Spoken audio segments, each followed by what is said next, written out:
with cyclically low super low cyclical interest rates is now almost a unique time in history where mathematically it actually makes way more sense for a longer term investor to go basically all in on with your cash flow to invest in crazy projects. It's almost a red flag if in this low interest rate environment you're holding cash flow back and buying back stock and letting it pile up on the balance sheets. Like you really don't have anything to invest in, especially with this low of a hurdle rate. So I'm wondering if that timing of interest rates is kind of putting us in a unique era of like the Amazons and Teslas, like mathematically and strategically because of the interest rates, this is the time to do that kind of cash flow strategy. Yeah, I think so. But unfortunately, not everybody knows or has an idea of what, high return projects to chase, So, not everybody actually has that expertise or that wherewithal or that savviness to do that. And that's why we see, not many auto companies are investing heavily in R&D or in CapEx for building out electric vehicles. And it's kind of another unfortunate thing is because of the pandemic, right? Everyone's profitability is down dramatically, except for Tesla. So usually what happens, and I think, Kathy Wood actually talks about this pretty often, is that recessions actually accelerate innovation because everybody else is asleep at the wheel to keep their profitability up. So they find places to cut, and growth projects are the first place that they cut.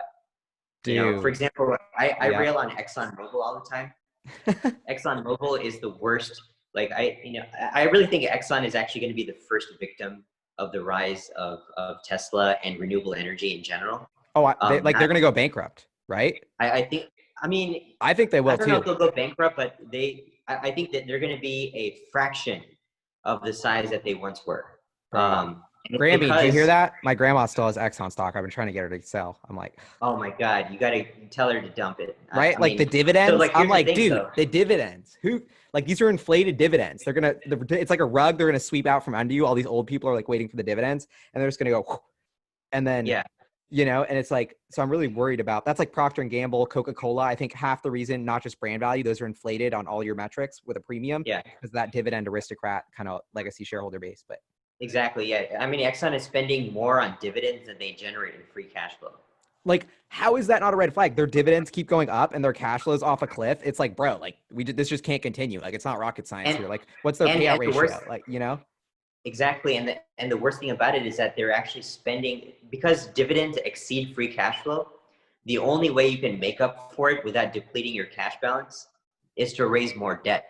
And that's exactly what they've been doing. They've been issuing debt to finance keep the dividend, kind of. Yeah, dude, right. It's like you think about that as a shareholder and you're like, dude, this is so moronic. Like, and then they're going to tell you that Tesla's a risky investment and Exxon's not if you go to business school up until Exxon implodes. That's going to be nobody's going to tell you that 5 years from now how insane you were for saying I put all my money into Tesla, not the dividend Exxon.